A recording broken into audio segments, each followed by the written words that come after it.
بسم اللہ الرحمن الرحیم، السلام علیکم۔ میں ہوں سیبی کاظمی، آپ دیکھ رہے ہیں فیس بک اور یوٹیوب۔ 17 اکتوبر جمعرات کا دوسرا ویلاگ۔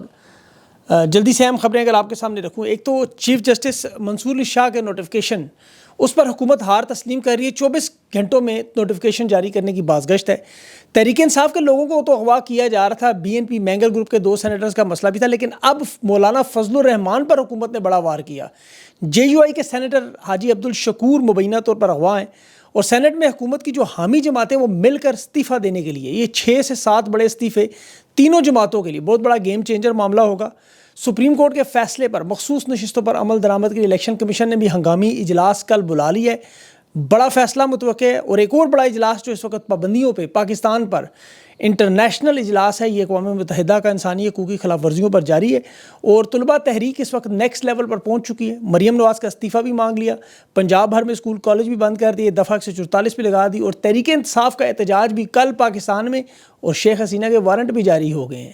اصلی ولی آل شریف جس طرح بھارتی صحافیوں سے مہربان ہے، ملاقاتیں کر رہے ہیں، اور پاکستانی صحافیوں اور سوشل میڈیا کے لوگوں پر کریک ڈاؤن۔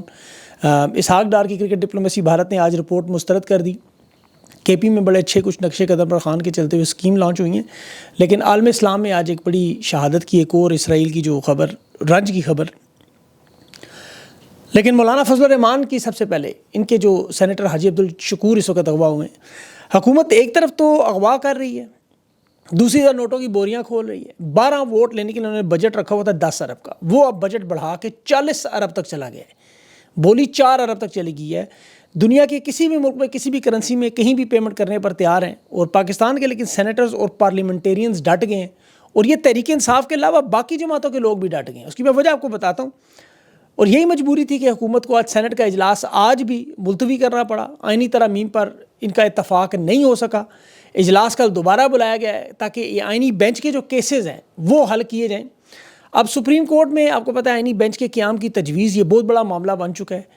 موجودہ ججز کو استعمال کر کے آئینی بینچ بنانے کا جو فیصلہ ہے، اس پہ تحریک انصاف کو آن بورڈ لینے کی بڑی کوشش، بلاول بھی ملاقاتیں کر رہا ہے، کوشش کی جا رہی ہے تحریک انصاف سے، لیکن انہوں نے ایک ہی آپشن رکھا ہے کہ خان سے ملاقات کروائیں پہلے، اس کے علاوہ کوئی اور بات نہیں ہوگی۔ اور تحریک انصاف نے دیکھیں عوام کو بڑا واضح پیغام دیا ہے، ویڈیو پیغامات کا سلسلہ بھی جاری ہو گیا، اعلامیہ بھی جاری ہو گیا پاکستان کی عوام کو، قوم کو، کہ اگر آپ نے ملک کا آئین بچانا ہے تو ان آئینی ترامیم کو روکنا ہوگا، اور اس میں لاکھوں کی تعداد میں آپ کو نکلنا ہوگا، اس نظام کو مفلوج کرو۔ یہ صرف سوشل میڈیا پہ اب لڑائی نہیں لڑی جا سکتی، اس کا سڑکوں پر فیصلہ ہوگا۔ تحریک انصاف کے ویڈیو پیغامات کا سلسلہ جو وہ جاری ہے۔ 18 اکتوبر پرامن احتجاج کے لیے سابق صدر عارف علوی نے پیغام جاری کیا کہ آپ گھبرائے بغیر گھروں سے نکلیں آزادی کے لیے۔ کشمیر کے جو سابق وزیر اعلیٰ خالد خورشید، اس کا بھی پیغام آیا۔ اور دوسری طرف دیکھیں حکومت تو اپنے معاملات کو بچانے کے لیے دفعہ 144 جو کہ پاکستان میں عام ہو گیا، اب تو کوئی مانتے ہی نہیں، اور مخصوص نشستوں والے جو ان کے اراکین ہیں انہیں بھی اسلام آباد بلا لیا تاکہ ووٹنگ کا فیصلہ اگر کروانا پڑے تو فل فور ووٹ کروا لیں۔ اب یہاں دیکھیں بلوچستان کے جو سینیٹرز تھے، انہیں ایک کو آج 70 کروڑ کی آفر ہوئی، اس نے کہا میرے سے 1 ارب لے لو، کسی اور کو خرید لو، ووٹ نہیں دوں گا۔ یہاں تک لوگ اس وقت ڈٹے ہوئے ہیں، اور جو بولی تھی وہ 1 ارب سے 4 ارب تک جیسے میں نے بتایا چلی گئی ہے۔ اگلے 24 گھنٹوں میں ہو سکتا ہے 5 سے 10 ارب کراس کر جائے۔ حکومت نے 7 اٹھائے تو 9 ان کے مخالف ہو گئے۔ نمبرز گیم کی وجہ کیا ہے؟ اور اس کے ساتھ ساتھ جو انٹرنیشنل معاملہ ہے وہ میں آپ کو ساتھ بتاؤں، پھر آگے چل کے اسی تفصیل بتاتا ہوں۔ اقوام متحدہ میں 26ویں ترمیم، اسی آئینی ترمیم پر باقاعدہ طور پر انسانی حقوق کے حوالے سے آپ کو یاد ہوگا پہلے امریکہ، برطانیہ، کینیڈا نے 2024 کے الیکشن کی تحقیقات کا مطالبہ کیا تھا۔ اب یہاں جو ایمنسٹی انٹرنیشنل ہے وہ اقوام متحدہ کی کمیٹی میں ایک کیس لے گی۔ یہ 2 دن کا اجلاس جو ہے 17 اور 18 کو، اس میں باقاعدہ طور پر آپ کو یاد ہوگا یہ بھی کہ عمران خان نے اقوام متحدہ میں اسی 26ویں ترمیم کے بارے میں خط بھی لکھا ہوا ہے کہ انسانی حقوق کی پامالی میں یہ آئین میں واردات کرنا چاہتے ہیں۔ اب اس طرح کی قراردادیں پاس ہونے کے بعد پھر اس ملک کے لیے معاملات انتہائی خراب ہوتے ہیں، تشویشناک ہوتی ہیں، کیونکہ اسے آپ کو پتہ ہے جنگی جرائم کے مقدمات میں بھی لیا جا سکتا ہے، بڑے پیمانے پر پابندیاں بھی لگ سکتی ہیں، تجارتی پابندیاں، ویزوں پر پابندیاں، جیسے امریکہ کینیڈا میں شروع ہو چکا ہے۔ تو انسانی حقوق کو وہاں بڑا سیریس لیا جاتا ہے۔ ابھی آپ دیکھ لیں نیتن یاہو پر اس انٹرنیشنل کورٹ میں، عالمی عدالت میں بھی اس پہ کیس چل رہے ہیں، اور اب یہ کہا جائے کہ جی پاکستان کے یہ طاقتور لوگ بھی اس کیپیسٹی میں ان قراردادوں کو، ان فیصلوں کو تسلیم نہیں کریں گے جس طرح اسرائیل نہیں کرتا، تو اس میں زمین آسمان کا فرق ہے۔ بلا شبہ بائیڈن کی موجودہ حکومت جو ہے وہ رجیم کی مکمل اس موجودہ رجیم کی سہولت کاری کر رہی ہے، لیکن ان کے اپنے الیکشن میں تھوڑے دن ہیں، اور اس کی نظریں ان کی اس وقت سب کی وہیں ٹکی ہوئی ہیں کہ وہاں فیصلہ کیا ہوگا۔ اس کا پہلا نتیجہ آپ کو پاکستان میں پھر آتا ہوا نظر آئے گا۔ اب اس میں اقوام متحدہ کی قراردادیں بڑی اہم ہوں گی، امریکہ کے اندر جو دونوں پارٹیوں کے کانگریس مین کی قراردادیں وہ بڑی اہم ہوں گی، آزادانہ خطوط ان کے ہوں گے، امریکہ برطانیہ کی طرف سے جو دباؤ ہے وہ انٹرنیشنلی ایک بہت بڑا مسئلہ ان کے لیے بنے گا۔ یہ انہی 15-20 دنوں کی بات ہے، کیونکہ فارم 47 کی ایک غیر قانونی اسمبلی جسے پاکستان کی عدلیہ پہلے ہی نامنظور کر چکی ہے۔ 8 ججز نے سپریم کورٹ کا فیصلہ دیا ہوا ہے، فارم 47 کی حکومت کو غیر قانونی قرار دیا ہے۔ سینٹ کے انتخابات خیبر پختونخوا میں نہیں ہوئے، مخصوص نشستوں کا فیصلہ نہیں ہوا، ایوان ابھی متفقہ طور پر مکمل ہی نہیں ہے۔ جب غیر آئینی غیر جمہوری ایوان ہو تو پھر ان سے ترامیم کا حل ہونا، یہ تو دیکھیں حقیقی دنیا میں تو خیر اس کا وہ سوچ بھی نہیں سکتے، اور یہاں یہ ترامیم کی کوشش کریں۔ الیکشن کمیشن کا جو اجلاس ہے وہ بھی اسی تناظر میں ہے کہ سپریم کورٹ کے جو چیف جسٹس منصور علی شاہ کا اگر نوٹیفیکیشن کل ہو جاتا ہے، مخصوص نشستوں کا فیصلہ اس وقت کیا تسلیم کرنا ہے یا نہیں۔ حکومت یہ اشارے دے رہی ہے کہ وہ مولانا فضل الرحمان کی شرط مان لیں گے، نوٹیفیکیشن جاری کریں گے تاکہ پھر ووٹنگ کا سلسلہ شروع کریں، لیکن ووٹنگ شروع کی تو پھر مخصوص نشستوں کے لیے انہوں نے اپنے ڈی نوٹیفائی ہونے والے ممبران کو بھی بلایا ہوا ہے۔ تو اس لیے یہ معاملہ بڑا ٹیکنیکل اور بڑا سنجیدہ ہے۔ الیکشن کمیشن کرے گا کیا؟ اگر انکار کیا تو اس فیصلے کی تسلیم کرنے سے تو پھر منصور علی شاہ کا نوٹیفیکیشن ہو سکتا ہے جاری نہ ہو، کیونکہ پہلے یہ ترامیم کروانا چاہتے ہیں، اس کے بعد نوٹیفیکیشن۔ مولانا کہتے ہیں پہلے نوٹیفیکیشن پھر ترامیم۔ تو یہ معاملہ گمبھیر ہے۔ الیکشن کمیشن کو یہ پتہ ہے کہ یہ فیصلہ مخصوص نشستوں کا تسلیم نہ کیا اور منصور علی شاہ چیف جسٹس ہوئے تو پھر اس فیصلے پر عمل درآمد میں یہی ہوگا کہ الیکشن کمشنر کو نائل بھی کیا جا سکتا ہے، آرٹیکل 6 بھی لگ سکتا ہے، جیسے گیلانی کو کیا گیا تھا، توہین عدالت بھی لگ سکتی ہے۔ تو الیکشن کی جو پٹیشن ہے اس میں آپ کو پتہ ہے پھر عدالتوں میں وہ بھی الیکشن کے حوالے سے جلد جلد شروع ہو جائیں گی۔ یہ جلد بازی میں اسی لیے 24 گھنٹوں کے اندر یہ ترامیم کا معاملہ حل کرنا چاہتے ہیں۔ تحریک انصاف کو دھمکی بھی دے رہے ہیں کہ پورا نظام لپیٹا جا سکتا ہے، لیکن تحریک انصاف کو اس چیز سے پرواہ نہیں ہے، کیونکہ ان کے لیے تو اس وقت مارشل لا پرو میکس لگا ہوا ہے پہلے سے۔ 26ویں آئینی ترمیم کے نام پر کوشش تو ان کی صرف اور صرف عدلیہ کو کنٹرول کرنے کی ہے، اور اس میں انسانی حقوق کا بڑا اہم معاملہ آپ دیکھ لیں کہ ترمیم سے پہلے کے حالات آپ دیکھ لیں آج کل، یہ آپ کے سامنے جو کچھ ہو رہا ہے۔ اگر یہ ترمیم ہو گئی تو پھر کیا ہوگا؟ پھر اس کا سادہ سا جواب ہے کہ پاکستان شمالی کوریا بنے گا۔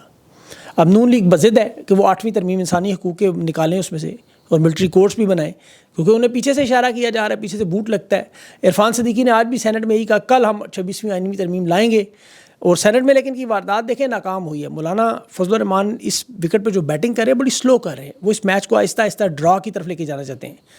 تحریک انصاف کا مسودہ جو تحریک انصاف نے ابھی تک نہیں دیا، وہ کہتے ہیں جب تک عمران خان سے ملاقات نہیں ہوگی مسودہ سامنے نہیں آئے گا، اور مولانا کی کوشش ہے کہ خان سے ملاقات جلد از جلد ہو تاکہ مسودہ سامنے، لیکن اس دوران 25 تاریخ آ جائے، یہ 4-5 دن جو قاضی کے رہیں گے وہ ختم ہو۔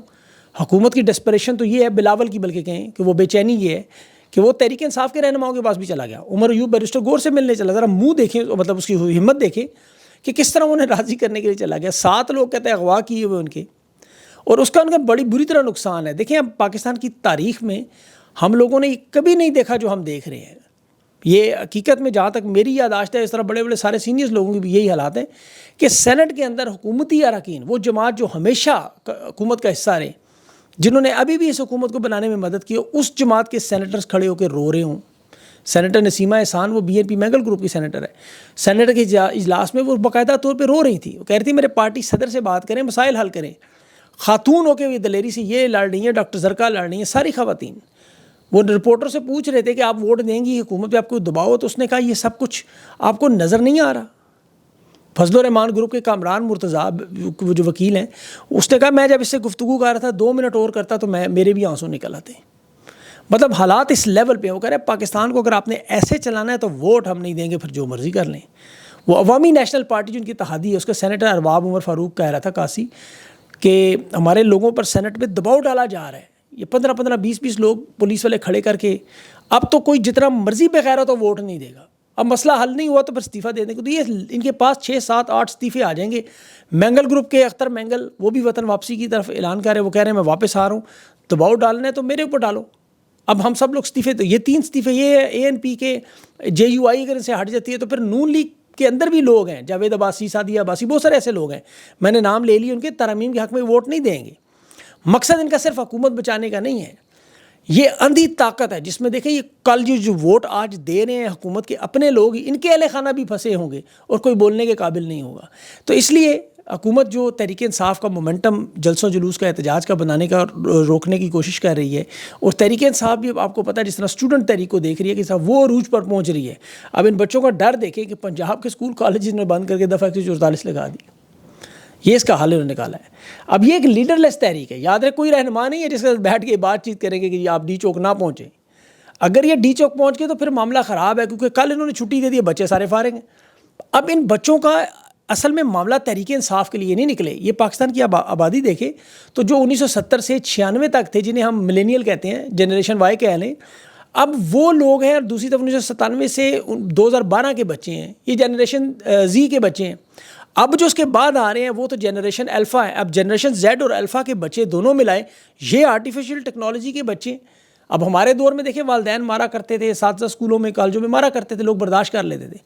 آج کے دور میں دیکھیں زمانہ بدل چکا ہے, آپ اپنے بچوں کو ہاتھ نہیں لگا سکتے. اسکول کالجوں میں بچوں کو کوئی ٹیچر ہاتھ تو لگائے. تو یہ ملینیم والا دور جو ہے وہ نافذ کرنے کی آپ کوشش کریں گے تو پھر یہ جنریشن زیڈ اور الفا کے بچے مزاحمت کریں گے, اور وہی ہو رہا ہے. یہ انہیں انصاف نہیں دے رہے, وہ کہہ رہے ہیں ہم خود لے لیں گے. پھر اس کے لیے پھر تحریک کی ضرورت نہیں ہے, اس کے لیے پھر احتجاج, اور یہ پھر معاملہ بہت بڑا ہو جائے گا.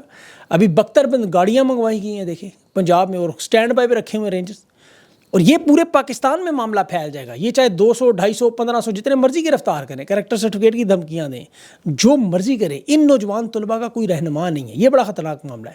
بنگلہ دیش کی موومنٹ میں بھی یہی ہوا تھا کہ کوئی رہنما سامنے نہیں تھا. یہ جب کہہ رہے ہیں ہم ڈی چوک پہنچ رہے ہیں تو کسی کے ساتھ بیٹھ کے بات نہیں ہو سکتی. ان کا تو مطالبہ بڑا سادہ ہے کہ مریم نواز استعفیٰ دے دے. اب دیکھیں انہیں کہہ رہے ہیں ہمیں اس کے ہوتے ہوئے انصاف کی توقع نہیں ہے. تو معاملہ پھر اسکول کالجز اور پنجاب سے نکل کے اب یونیورسٹیوں اور دوسرے کالجز کی طرف جا رہا ہے. اب پنڈی میں دیکھیں بارانی یونیورسٹی ہوگی, باقی یونیورسٹیاں بھی ان کے ساتھ ملتی جا رہی ہیں. آہستہ آہستہ باقی طالب علم بھی اسکول کالج اکٹھے ہو رہے ہیں, اور نوجوانوں کو تو ویسے ہی انقلاب سے رومانس ہے, وہ تو کامریڈ بنتے ہیں. اب اس کی کوریج بھی دنیا بھر کے چینل کر رہے ہیں. Voice of America Urdu channel کر رہا ہے, بنگلہ دیش کے چینلز کر رہے ہیں, الجزیرہ کی رپورٹس کر رہے ہیں, ہندوستان کر رہا ہے. تو یہ جو واردات حکومت کر رہی ہے کہ یہ 30 لوگ ہیں جنہوں نے شرنگیزی کی, جس میں عمران ریاض, عمر دراز گوندل, سمیع ابراہیم, احتشام عباسی, صدام ترین, احمد بوبک, احمد وڑائچ, ان لوگوں کے نام انہوں نے ڈال دیے. کوئی تقریباً 36 اکاؤنٹ اور 13 انسٹاگرام کے, کچھ واٹس ایپ کے گروپ بھی. لیکن حقیقت میں دیکھیں تو سوشل میڈیا کا نام تو ویسے ہی انہوں نے بدنام کیا. مین اسٹریم میڈیا میں سما نیوز, جیو نیوز, کیپٹل, یہ سارے کے سارے آپ اٹھائیں گے تھم نیل, یہ پنجاب کالج کے واقعے پر سارے کی ساری مین اسٹریم میڈیا نے واردات کی. اپنے چینلز پہ وہ دکھاتے نہیں تھے, وہاں بین کیا, لیکن اپنے سوشل میڈیا کے چینلز پہ چلاتے رہے. پھر اوپر سے ڈپٹی اسپیکر پنجاب اسمبلی کا وزیر تعلیم رانا سکندر خود کہہ چکا ہے. تو پھر یہ تحریک کسی سیاسی رہنما نے نہیں شروع کی. نوجوان کہہ رہے ہیں ہم اپنی بہن کے لیے نکلے ہوئے ہیں. اس معاملے کو دبانے کی بجائے اسے حل کریں اور اسے سیکھیں ماضی سے. دیکھیں ماضی میں انہوں نے جب بھی اس معاملے کو دبایا, 2005 میں ڈاکٹر شازیہ خالد بلوچستان کا کیس آپ کو یاد ہوگا, پرویز مشرف کا, وہ کیپٹن حماد والا, وہ جھوٹ بولتا رہا, کوئی تفتیش کوئی انکوائری نہیں کی, ڈاکٹر شازیہ کو بھاگنا پڑا. لیکن بلوچستان میں آگ لگی, وہ آج تک چل رہی ہے. قصور میں بھی یہی ہوا, بہاولپور میں بھی یہی ہوا. وینا حیات کیس بے نظیر بھٹو کی بڑی قریبی ساتھی تھی, اس کے ساتھ جو ہوا. اسی طرح دیکھیں طلباء کے ساتھ بھی یہی معاملہ چل رہا ہے. وہ اس معاملے کو دیکھ رہے ہیں, ان کی یاداشت بے شک اتنی نہیں, اتنا ماضی کا نہیں پتہ, لیکن وہ جو آج کے حالات میں روزانہ کی بنیاد پر دیکھ رہے ہیں, کبھی اس سینیٹر کو اٹھایا جا رہا ہے, کبھی اس ممبر پارلیمنٹ کو اٹھایا جا رہا ہے, کبھی اس کے بیٹوں کو, کبھی اس کی بہنوں کو, کبھی اس کی بیوی کو. یہ نوجوان سب کچھ دیکھ رہے ہیں. پھر ایسے میں پنجاب کا واقعہ یہ تو بس آپ کو پتہ سونے پہ سہاگے جلتی پہ تیل کا کام ہے.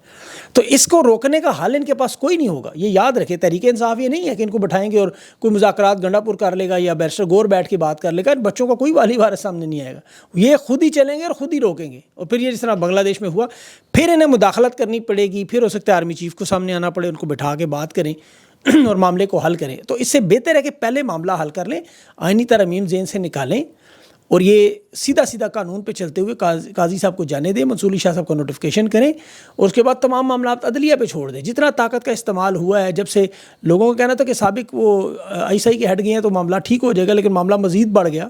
تو ان کے ظاہر پیغام رسان لوگوں نے تو پہلے سے یہ باتیں بتائی ہوئی تھی کہ معاملات بڑھیں گے, لیکن اب لوگ عادی ہو گئے ہیں. 2 سال 6 مہینے میں لوگ عادی ہو چکے ہیں, اور اب یہ لوگ جو اس معاملے کو فیصلہ کن مرحلے کی طرف لے کے جانا چاہتے ہیں. تحریک انصاف کا جو احتجاج ہے اس کے بعد اب نظر آئے گا کل سے کہ کیا حالات ہوں گے. یہ جو آنے والے دن ہیں میرے خیال میں 24 گھنٹے بڑے اہم ہوں گے. ان 24 گھنٹوں میں بہت سی چیزیں سامنے آئیں گی. پھر مولانا فضل الرحمان کی جو ابھی سینیٹر کو اٹھایا گیا, اس کے بعد اب معاملہ حکومت کے لیے بہت خراب ہو جائے گا میرے خیال میں. اور اس کے ساتھ کل سے اگر عمران خان کی ملاقاتیں بھی شروع ہو جاتی ہیں تو پھر تحریک انصاف کے پاس کلیئر کٹ ایک لائے عمل آ جائے گا, کرنا کیا ہے. اس پہ اپڈیٹ کرتے رہیں گے. اپنا خیال رکھیں, مجھے اجازت دیں. اللہ حافظ.